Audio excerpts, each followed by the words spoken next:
یہ قطعی طور پر جائز نہیں ہے، اور اس بنیاد پر اسلامی یہ جو حکم ہے اس کا مطلب یہ ہے کہ بہت ساری ایسی اشیاء دور حاضر میں ہم خریدتے ہیں یا بیچتے ہیں جس کا وجود ہی نہیں ہوتا.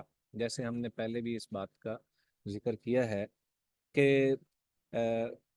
انسان کی ملکیت میں کوئی چیز نہیں ہوتی، لیکن وہ دوسرے کو وعدہ دے رہا ہوتا ہے کہ میں یہ چیز آپ کو ضرور بیچ دوں گا، حالانکہ اس نے کہیں اور سے اس کو خریدنا ہوتا ہے. اور اسی طرح یہ ہمارے ہاں یہ ایک عام سی بات ہے. جیسے یہ جو کاٹن کی منڈی ہے اس میں بھی ایسا ہی ہوتا ہے، یا جو بڑی بڑی مارکیٹ کے اندر جو مختلف اشیاء بیچی اور خریدی جاتی ہیں بالخصوص انٹرنیشنل مارکیٹ میں، کہ وہ صرف ایک جو ہے وہ اس کا معمولی سا ایک حصہ جو ہے وہ دکھایا جاتا ہے، باقی چیز موجود نہیں ہوتی. تو پہلے سودا کر لیا جاتا ہے، بعد ازاں پھر اس کو جو ہے وہ دوسروں سے خرید کر آگے بیچا جاتا ہے. تو یہ چیز بالکل بھی جائز نہیں ہے جب تک انسان کی ملکیت میں کوئی شے موجود نہ ہو اور اس کا وجود بھی نہ ہو. وہ قطعی طور پر کوئی چیز بیچی نہیں جا سکتی، نہ ہی کوئی خریدنے والا اسے خریدے. ٹھیک ہے جی. جی پڑھیے آگے. لیکن کوشچن ہے میرے یہاں پہ، جی. جیسے کہ اگر آپ کا کوئی وکیل ہے، وہ اس بات کی گارنٹی دیتا ہے کہ وہ آپ کے بہاف کے اوپر کہ یہ چیز بالکل ٹھیک ہے اور اس میں کوئی نقص نہیں ہے اور بالکل پرفیکٹ ہم آگے ٹرانسفر کریں گے کسٹمر تک، تو پھر تب بھی یہ چیز جائز نہیں ہوگی کیا؟ یہ اور چیز ہے نا.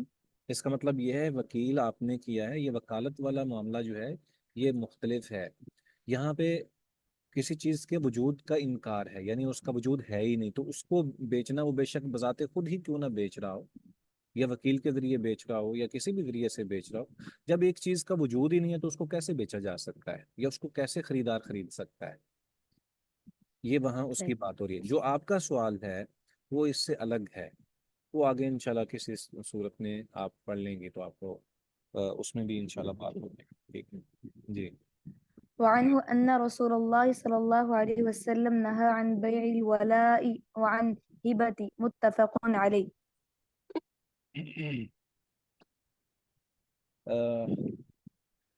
دیکھیں ایک قانون ہے، شرعی قانون، وہ یہ ہے کہ نسبت جو ہے وہ تبدیل نہیں ہوتی، بلکہ اس میں شدید ترین مخالفت یا شدید ترین اس کی وعید ذکر کی گئی ہے جو اپنی نسبت کو تبدیل کرے. اچھا، سب سے بڑی نسبت والد کی نسبت ہوتی ہے کہ انسان اپنے والد کی نسبت کو تبدیل کر دے. یہ بھی آج کل ہے کہ لوگ بچہ جو ہے وہ لے پالک جب لیتے ہیں تو اپنے نام پہ ہی اس کو آگے اندراج اس کا کرتے ہیں، حالانکہ وہ اس کا حقیقی باپ والد نہیں ہوتا. دوسری بات کہ بعض اوقات نسبت ایسے ختم کر دی جاتی ہے جیسے ہم بہت سارے لوگ جو ہیں وہ اپنے کاسٹ اور کنبہ قبیلہ جو ہے اس کا نام تبدیل کر دیتے ہیں. وہ بظاہر کچھ ہوتے ہیں لیکن لوگوں کے سامنے اپنی عزت کو بڑھانے کے لیے بعض اوقات ان کی مجبوری بھی ہو سکتی ہے، لیکن یہ شرم یہ جائز نہیں ہے، اس کی وعید شدید ترین ہے. اسی طرح جو ولا کی نسبت ہے اس کی نسبت کو تبدیل کرنا یہ بھی شرن ممنوع ہے جو اس حدیث میں بیان کی گئی ہے. ولا کا مطلب یہ ہے کہ اگر کوئی شخص اپنے غلام کو آزاد کرتا ہے تو اس غلام کی آزادی کی جو نسبت ہے وہ اس کے مالک کی طرف لوٹے گی. ٹھیک ہے جی. اسی طرح ہبا کرنے سے اگر کوئی شخص کسی غلام کو ہبا کرتا ہے تو وہ اپنے ہبا ہونے کی جو نسبت ہے وہ تبدیل کر دے، تو یہ قطعی طور پر جائز نہیں ہے. تو وعنہ رضی اللہ عنہما ان رسول اللہ صلی اللہ علیہ وسلم نہا عن بیع الولاء وعن ہبته. رسول اللہ صلی اللہ علیہ وآلہ وسلم نے ولا کی بیع اور اسے ہبا کرنے سے منع فرمایا. کوئی یہ کہہ سکتا کہ یار میں تمہیں میری جو نسبت ہے وہ بیچ دو، یا میری ولا جو ہے اس کو بیچ دو، میں اس کی قیمت دیتا ہوں، تو یہ قطعی طور پر جائز نہیں ہوگا. ولا غلام اور اس کے آزاد کرنے والے مالک کے درمیانی تعلق کا نام ہے جس کے باعث مالک غلام کے فوت ہونے پر اس کی وراثت کا حقدار ٹھہرتا ہے، دوسرے لفظوں میں ولا وراثت کے حق کو کہتے ہیں، چونکہ یہ نسبت کی طرح ایک مانوی چیز ہے، اس لیے بے یا ہبہ وغیرہ کسی بھی ذریعے سے اس کی دوسرے کی طرف منتقلی درست نہیں، اس لیے اس سے منع فرما دیا گیا ہے۔ ٹھیک ہے جی جی وعن أبي هريرة رضي الله تعالى عنه قال نهى رسول الله صلى الله عليه وسلم عن بيع الحصاة وعن بيع الغرر، رواه مسلم۔ جی جزاک اللہ خیر۔ یہ حدیث بنیادی احادیث میں سے ہے جس میں تمام بیوع کا ذکر آ جاتا ہے۔ سیدنا ابو ہریرہ رضی اللہ تعالی عنہ کہتے ہیں، نہا رسول اللہ صلی اللہ علیہ وآلہ وسلم، نبی اکرم صلی اللہ علیہ وآلہ وسلم نے منع فرما دیا، عن بیع الحصات، کنکر پھینکنے کے ساتھ جو بے کی جاتی ہے اس کی ممانت، وعن بیع الغرر، اور دھوکے کی بے کو بھی منع فرما دیا۔ ہر وہ خرید و فروخت والی شے جو بیچتے ہوئے یا خریدتے ہوئے اس میں معمولی سا دھوکہ بھی اگر آپ کے سامنے آ جائے تو وہ خرید و فروخت ہی حرام ہو جائے گی، یعنی اس کو قطعی طور پر جائز نہیں کہا جا سکتا۔ دور حاضر میں اکثر و بیشتر جو لوگ اپنے عیب والی شے کو بیچنا چاہ رہے ہوتے ہیں وہ اس کو چھپاتے ہیں، اور اس میں صرف اس عیب کو نہیں چھپایا جاتا بلکہ بعض اوقات اس کے ساتھ اور بہت سارے جھوٹ بھی انسان بولتا ہے، جو کہ ویسے ہی شرعی طور پر حرام ہے، ممنوع ہے کہ کوئی بندہ جھوٹ کہے۔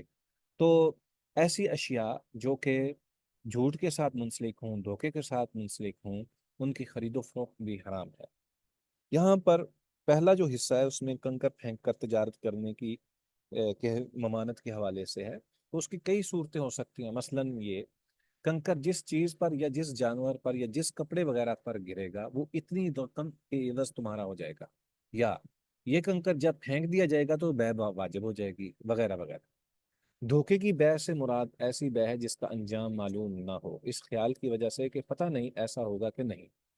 اچھا، جو پہلا حصہ ہے کنکر پھینکنے کی صورت والی، دیکھیں دور حاضر میں بہت سارے لوگ جو ہیں وہ جس طرح ہم کہتے ہیں نا قسمت پوڑی والا سین، کہ انسان جو ہے ہم بچپن میں یہ چیزیں عموماً ہم دیکھتے ہیں کہ لوگ جو ہے وہ ٹاس کیا کرتے ہیں، کوئن پھینکتے ہیں، اس کے ساتھ ساتھ یہ بھی قسمت پوڑی والی کوئی ایسی چیزیں اشیاء جو ہیں وہ جیسے فال کی طرح کوئی چیز اٹھائی جاتی ہے، اسی طرح کر کے قرا وغیرہ اس انداز سے ڈالا جاتا ہے کہ جس کے نام نکلے گا وہی اس کا حقدار ہو جائے گا، اور اس طرح کی دیگر بہت ساری اشیاء جو ہیں وہ یہ اسی کے ساتھ منسلک ہیں، جیسے کہ کنکر پھینک کر تجارت کرنے کے حوالے سے ہے۔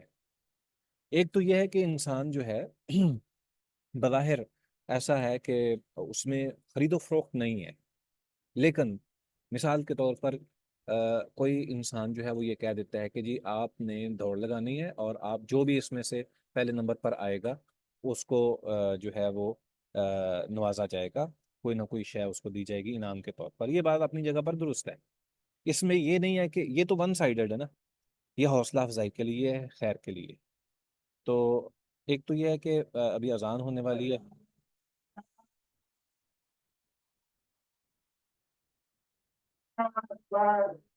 بس ایک دو منٹ تک انشاءاللہ دوبارہ بات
جی ہم بات کر رہے تھے اس حوالے سے کہ بہت ساری ایسی بیو جو ہیں وہ ہمارے سامنے آتی ہیں جن کے مطابق ایک جوئے کی قسم سے اس کو اختیار کیا جاتا ہے، مثال کے طور پر کہ اگر ایسا ہوا تو یہ چیز فلاں کی ہے، اگر ویسا ہوا تو یہ فلاں کی چیز ہو جائے گی، یا اس طرح کہ کوئی دانے وغیرہ پھینکتا ہے، مٹھی میں کوئی کنکر وغیرہ پھینکتا ہے، اور اس میں سے بیو جو ہیں یا بے جو ہے وہ اس کا عقد جو ہے وہ مکمل ہو جاتا ہے۔ تو یہ ساری اشیاء چونکہ ایک طرح کے جوے کے ساتھ اشتباہ کی وجہ سے اس کو دھوکے میں سے شمار کیا گیا ہے، اس لیے اس کی حرمت جو ہے وہ واضح ہے۔ اچھا، اس میں دور حاضر میں زیادہ تر یہ ایسی صورت حال میں ہوتا ہے کہ جیسے کوئی انسان کسی جانور کو خریدتا ہے، اور اس کو زیادہ یہی ہوتا ہے کہ اس میں فلاں فلاں چیز مطلب اس جانور جو ہے اس کے ساتھ جو ہے وہ ابھی حاملہ ہے تو اس کے ساتھ یہ ہوگا، تو اگر مادہ ہے یا نر ہے تو اس حوالے سے بھی یہ اشتباہ والی اشیاء جو ہیں، جب تک کہ وہ واضح چیزیں نہ ہوں تب تک ان کی خرید و فروخت جو ہے وہ بھی حرمت کے طرح ہے۔ اور اسی طرح جس چیز میں یہ شک ہو کہ وہ جوئے والی، کہ اگر کوئی ایک چیز خاص کر لینا جس کی وجہ سے جس کی مناسبت سے یہ بیع ہوگی، تو وہ اشیاء جو ہیں اگر شرعی طور پر دھوکے میں ہیں یا واضح نہیں ہیں تو وہ چیزیں خریدنا یا بیچنا وہ حرام ہو جائیں گی۔ اچھا، جس طرح ہم نے نیچے جو پڑھا ہے کہ معدوم اشیاء کی بے، جس میں دھوکہ ہوتا ہے، یہ بھی جو ہے وہ حرام ہے۔ دور حاضر میں مختلف قسم کی اجناس کا جو کاروبار کیا جاتا ہے وہ بھی اسی ضمن میں آ جاتا ہے، اور بہت ساری ایسی فصلیں جو ابھی ہوئی نہیں ہیں ان کو بھی انسان جو ہے وہ بعض اوقات خرید لیتا ہے۔ اور ہمارا جو نظام ہے زراعت کا، اس میں سے جو چھوٹے زمیندار دار وغیرہ ہیں وہ اسی طرح کیا کرتے ہیں کہ زمینوں کو بٹائی پہ لے لیتے ہیں، اور پھر اس کے بعد وہ کئی کئی سال تک جو ہے وہ ان کے ساتھ ٹھیکہ وغیرہ جو ہے وہ طے کر لیا جاتا ہے، حالانکہ ابھی زمین جو ہے اس کے اوپر کچھ بھی نہیں ہے۔ تو اسی انداز سے کچھ بیوع جو ہیں ان کا ذکر بھی ملتا ہے ہمارے سامنے، اگرچہ وہ دھوکے والی ہیں لیکن وہ بعد میں ان کا، جیسے بے ملامسہ ہے، بے منابضہ ہے، بے حبل الحبلہ جیسے گزر چکی ہے، اور بے الحساد، اور بے اسب الفحل، اور اسی طرح جو ہے وہ بے المحاقلہ وغیرہ جو ہے، یہ ساری ایسی بیوع ہیں جس میں دھوکے کا امکان ہوتا ہے، اس وجہ سے اس کو شریعت نے حرام قرار دیا ہے۔ جی۔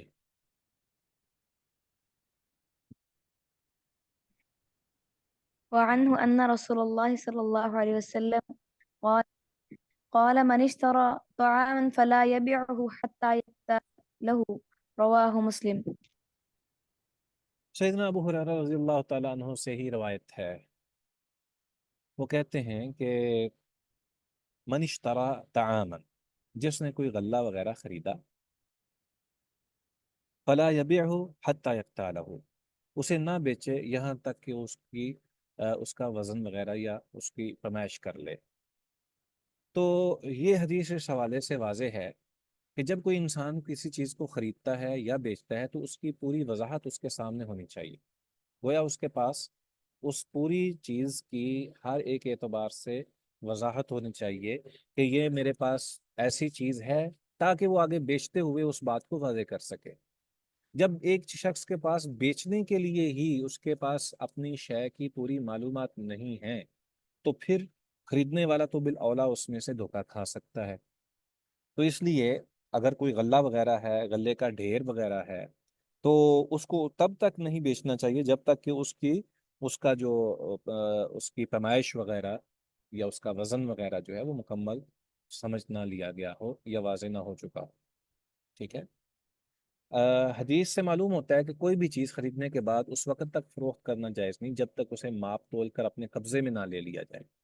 یہ ایک روایت میں ہے کہ رسول اللہ صلی اللہ علیہ وسلم نے غلہ خرید کر مکمل حاصل کرنے سے پہلے اسے بیچنے سے منع فرما دیا۔ ایک دوسری روایت میں ہے کہ پس رسول اللہ صلی اللہ علیہ وسلم نے منع فرمایا ہے کہ غلہ وہیں فروخت نہ کریں بلکہ وہاں سے کسی اور جگہ منتقل کر کے پھر فروخت کریں۔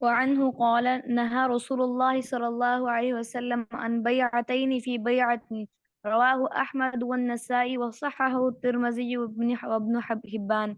ولأبي داود من باع بيعتين في بيعة فله أوكسهما أو الربا.